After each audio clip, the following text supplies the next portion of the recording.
Assalamualaikum warahmatullahi wabarakatuh. Perkenalkan, nama saya Rafita. Saya dari Universitas Negeri Medan, Pendidikan Akuntansi, Stambuk 2017. Nah, kali ini saya akan membuat video mengenai keterampilan variasi dalam pembelajaran. Nah, keterampilan variasi ini merupakan keterampilan yang harus dikuasai oleh guru. Tujuannya agar dapat menghilangkan kebosanan dan kejenuhan siswa dalam menerima bahan pengajaran yang diberikan oleh guru, serta dapat meningkatkan perhatian siswa sehingga siswa dapat aktif dan dapat berpartisipasi dalam proses pembelajaran.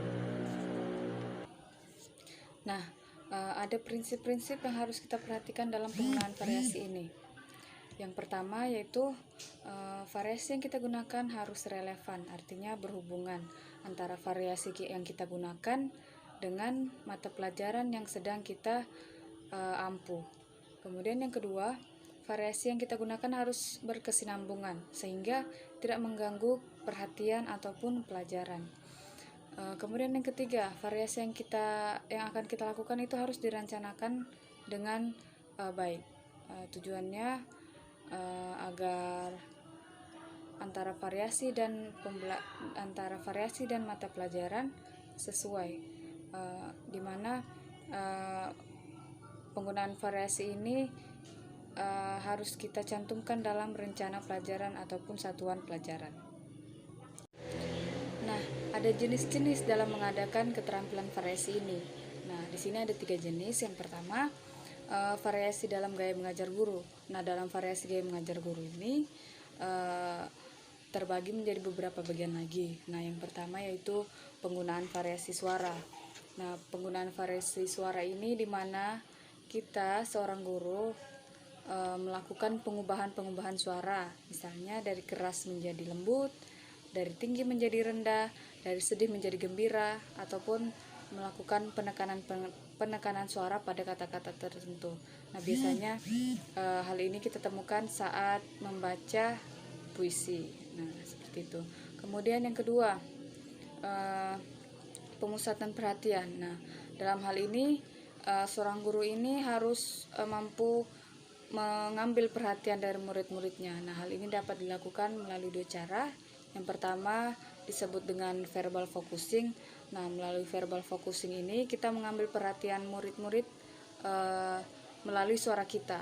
Misalnya kita mengatakan, anak-anak perhatikan dengan baik gambar ini. Nah, seperti itu. Kemudian cara kedua yaitu melalui isyarat. Nah,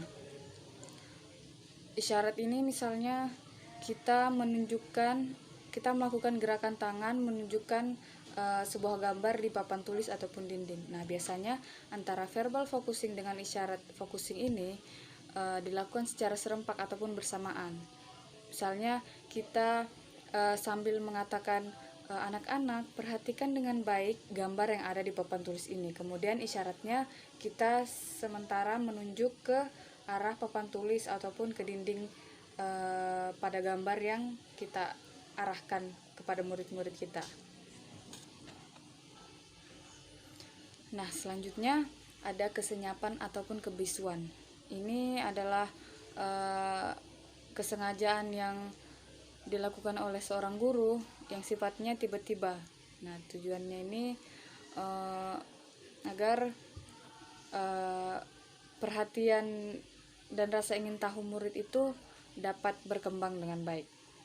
Kemudian yang selanjutnya mengadakan kontak pandang dengan gerak. Nah, pada langkah ini yaitu kita seorang guru harus melakukan variasi, misalnya pandangan kita ini harus mengarah kepada seluruh kelas dan melihat kepada mata murid-murid yang ada di dalam kelas tersebut, sehingga dengan variasi ini guru dapat menyampaikan informasi serta dapat mengambil perhatian atau pemahaman murid tentang apa yang sedang kita sajikan. Kemudian melakukan gerak badan dan mimik. Nah, variasi ini Misalnya seperti ekspresi wajah, gerak kepala dan gerak badan. Nah, ekspresi wajah ini misalnya seorang guru senyum, mengerutkan dahi, cemberut, menaikkan alis dan sebagainya. Sedangkan gerakan badan dapat berupa gerakan tangan, gerakan bahu, bertepuk tangan, berjalan menjauhi atau mendekati murid-murid. Kemudian yang selanjutnya yaitu pergantian posisi guru dalam kelas. Nah, di dalam variasi ini kita seorang guru ketika berada dalam kelas dan melakukan proses pembelajaran, kita harus melakukan gerakan, artinya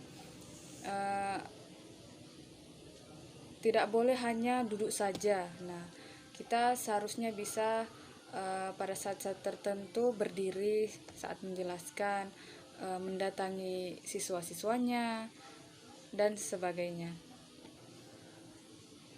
Selanjutnya variasi yang kedua yaitu variasi dalam menggunakan media dan bahan ajar. Nah, variasi ini biasanya muncul pada saat guru menggunakan media atau alat bahan pengajaran yang dapat didengarkan, dilihat, dan diraba. Nah, adapun alat bahan yang dapat dilihat, misalnya kita menggunakan grafik atau benda atau objek-objek yang dapat dilihat seperti peta atau televisi, poster, bagan, dan sebagainya. Nah, untuk alat atau bahan yang dapat didengar ini misalnya rekaman suara, radio, musik, ataupun suara dari guru itu sendiri, pembacaan puisi, telepon, dan sebagainya.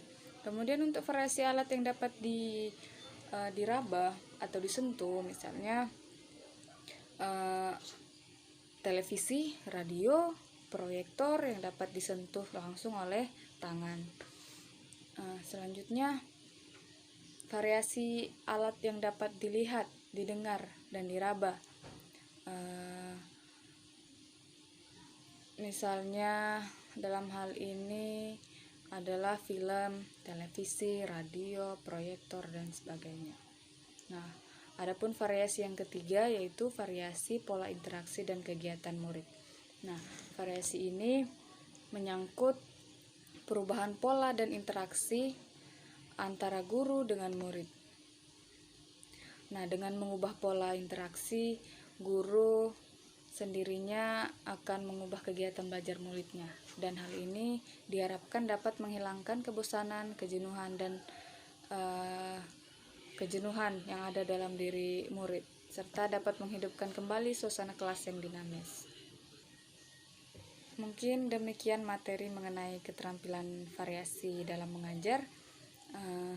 Saya Rafita, mohon maaf apabila ada kata-kata yang salah dan pemaparan materi yang kurang lengkap. Saya akhiri. Wabillahi taufiq wal hidayah. Assalamualaikum warahmatullahi wabarakatuh dan sampai jumpa lagi.